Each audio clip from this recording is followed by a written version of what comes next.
بسم الله الرحمن الرحيم. السلام عليكم ورحمة الله وبركاته.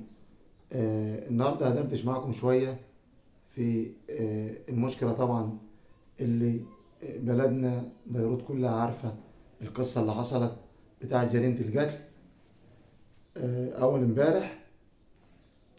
مش عايز أخش في تفاصيل ولا عايز أتكلم أيا أيا كان حصلت إزاي جريمة القتل. الله أعلى وأعلم. طبعا إحنا ما عندناش أي معلومات ولا عندنا أي خلفيات عن اللي حصل. هي مشكلة أسرية اللي حصل، بتحصل في جميع البيوت. المشاكل الأسرية والمشاكل العائلية يوميا بنشوف قدامنا مشكلة واثنين وعشرة، بس كيف ان انت تسيطر على مشكلتك وكيف ان انت تستحوذ عليها وتتبنى مشكلتك وتحلها، دي ترجع ليك ولعقليتك ايا كانت الظروف. الله اعلى واعلم بكل واحد. احنا ليه وصلنا لكده؟ يعني احنا في ايام مفترجة، ايام شهر رمضان، شهر الخير والبركة، شهر مبارك. ليه وصلنا لمرحلة للدرجة دي ان احنا نموت بعض؟ ليه؟ ده اللي احنا بنتكلم فيه. طبعا حضراتكم كلكم عارفين المشاكل الأسرية النهاردة ايه اللي بيحصل فيها. بيحصل فيها ابتزاز بطريقة لا تتخيلوها.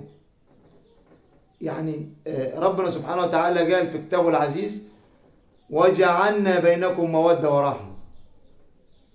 ربنا قال في كتابه العزيز: وجعلنا بينكم مودة ورحمة. احنا دخلنا بالمعروف. ليه زي ما دخلنا بالمعروف ما نطلعش بالمعروف؟ ليه؟ ليه الفضايح وليه الجرس وليه المحاكم وليه نفرج الناس علينا؟ وليه انا عندي مثلا 3 4 عيال او عيلين او عيل ما شافهمش غير عن طريق المحكم؟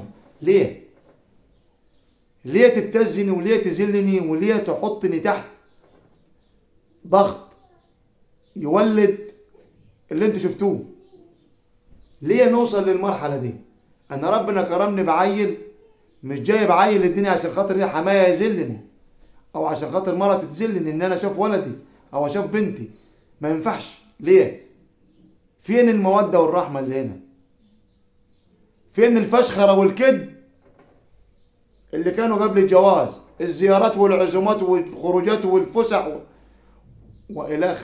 فين الحاجات دي؟ بتظهر الوساخة بعد اول مشكلة ولا مشكلتين. الوساخة بتظهر هنا. تبص تلاقي هوب، هو جرى راح اشتكى، هي جرت راحت اشتكت، ده راح لده وده راح لده. ليه؟ ليه توصلوا لكده؟ ما نفحتوش ومش هتقدروا تكملوا مع بعض؟ دخلوا طرف محايد يكون امين ومحترم في النص يفصل بينكم. يفصل بينكم. دي عندي ودي عندك وكل واحد يروح لحاله. ليه نوصل لمرحلة ان احنا نبهدل بعض ونيجي على بعض وندبح بعض ونموت بعض؟ ليه؟ ليه؟ ليه ما نحاولش نحل امورنا بالادب والاحترام والمودة والرحمة اللي دخلناها بينا؟ نحل بيها، وزي ما دخلنا بالمعروف نطلع بالمعروف. ليه نوصل لكده؟ ليه الغل والوحاشة بقت في قلوبنا؟ ليه ايماننا ضعيف؟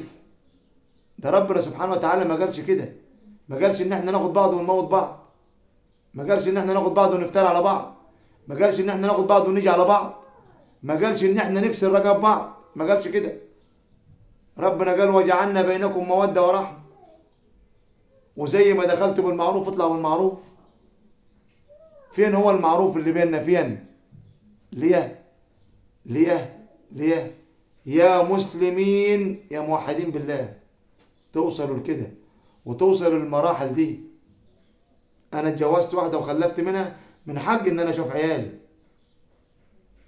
مش من حقك ان انت تستحوذ عليهم. انت هو انت ترضاها على ابنك؟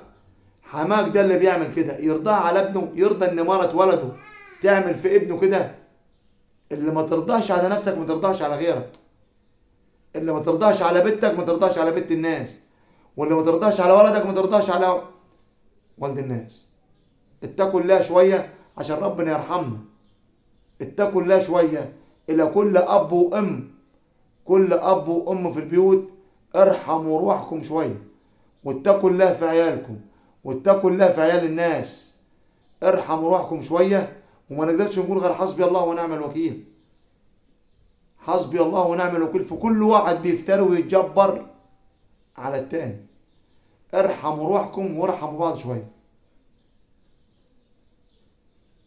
في الآخر هتدخل قبر محدش هينفعك فيه، مش هينفعك فيه غير عملك الصالح اللي انت عملته. اتقوا الله شوية في بعض. اتقوا الله وارجعوا لربنا. ارجعوا لربنا وشوفوا ربنا بيقول ايه، وشوفوا الرسول بيقول ايه، وارجعوا لمنهجنا الإسلامي. ارجعوا لديننا، شوفوا ديننا بيقول ايه. اتقوا الله في بعض وارحموا بعض. حسبي الله ونعم الوكيل اللي احنا وصلنا ليه.